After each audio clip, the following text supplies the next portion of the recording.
In this Surge 2 video, we're going to take a look at some differences between the first game and the sequel coming out on September 24th. Much of the gameplay remains the same, which is great because that was the best part of the sci-fi action RPG, but there are some improvements and changes that you may not have heard about. Without further ado, let's jump into them.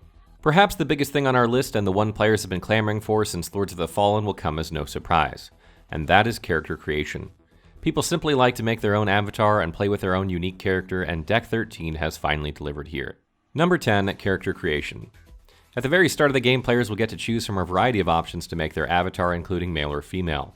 While not the most robust character creator I've ever seen, especially compared to something like Code Vein, which we played recently, it is definitely an upgrade over a Warren.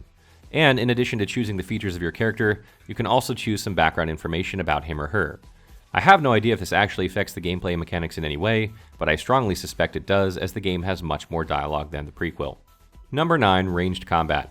In the Surge, ranged combat was not really a thing. Very few enemies had any sort of gun, but that is much different in the Surge 2. Lots of enemies possess firearms unloading into you as you face off against their melee colleagues. However, you can fight back with your drone. A new feature that allows for a limited amount of ranged combat that is particularly useful in fights with multiple enemies or in situations where you might be ambushed. You can outfit your drone with various kits so that it does different things, further increasing customization. Ammo is scarce though, so you'll have to use it wisely. Number 8, set bonus changes. Set bonuses themselves are not a new concept to the Surge, but they are handled a bit differently in the Surge 2. Players will now gain bonuses for wearing 3 and 6 pieces of an armor set, allowing them to pair 2 sets together for different combinations. This will result in larger build variety, and players will now have some incentive to complete at least 3 pieces of a set as quickly as possible. Now I just have to figure out the fashion of it all. Number 7, directional parry. One feature added to the Surge 2 is the implementation of directional parries. Directional parries allow the player to deflect incoming attacks and create a huge opening for counterattack. They are performed by holding block and pressing the right stick in the direction of the incoming attack right before it lands. You even get an implant that shows you on screen which direction this is to make this even easier. It takes some practice to pull off, but once you get the hang of it, it's oh so sweet. Number 6, attribute points. Players will now gain 2 attribute points each time they increase their core power, level up, that they can place into health, stamina, or battery efficiency. This allows them to control just exactly how they want their character to play, and provides for separation between player builds. Do you crank stamina so that you can attack and dodge like a champ, or do you pump battery efficiency so that you can use implants at will? Number 5, upgrade implants. Another new feature in the Surge 2 is the ability to upgrade implants. This allows you to take your favorite ones and improve them to be even more effective, and this works much like upgrading weapons or armor. Players will need to farm implants they already have in order to gain parts. If you enjoyed farming gear in the first title, and I know I did, then you'll have even more to do in the sequel. Number 4, online elements. One thing I'd really love to see in Deck 13 games is cooperative play.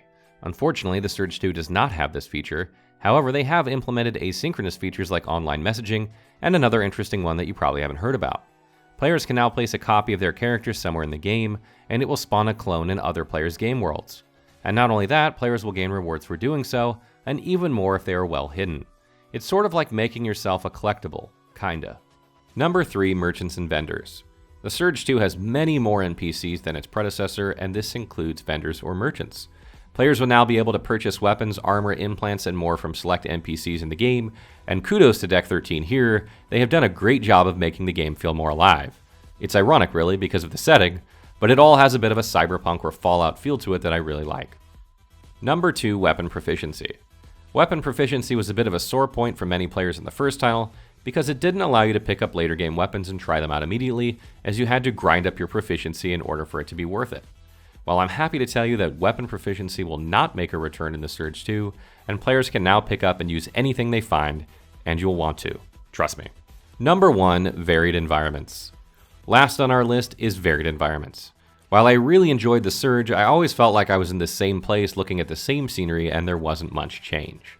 The Surge 2 rectifies this to a certain extent by giving you different locales that look and feel mostly different. I say mostly because the post-apocalyptic feel is present in all of them, and it's something that ties them all together, and there's no real getting around that here. That said, if this was a gripe for you in the first title, I think you'll be more satisfied this time around. Stay tuned for more of the Surge 2 coverage as we inch ever closer to the launch on September 24th. We'll be streaming the game this weekend, so be sure to drop by our Twitch channel and ask questions and check out the game if you want to know more. And be sure to bookmark the official Surge 2 wiki as we'll be updating it a bit closer to launch.